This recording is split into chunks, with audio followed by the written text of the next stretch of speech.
Our team of professionals. The fact is, there isn't much more to the average agent than the agent themselves. Most agents operate a one-person show, and they're probably breaking their backs trying to do a good job for their clients. Most agents couldn't really work any harder than they're already working. We know because we used to do it this way. But we don't anymore because we found that our clients suffered from our good intentions.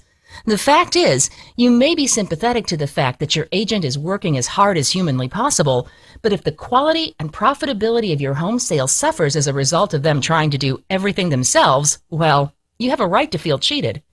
The simple explanation is that we built a team of professionals to help us be in 10 places at once and therefore greatly enhance the quality of service we can deliver to our clients. This is basically how other professionals like your banker or lawyer operate.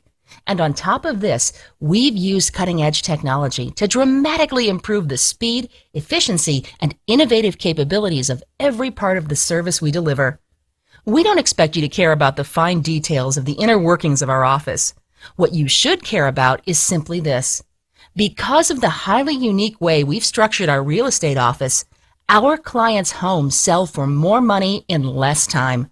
And because our team sells a lot of homes, we have extensive home selling experience that puts more money in our clients' pockets. To find out more about how our team approach can make you more successful in the real estate market, simply visit www.johnmillerre.com.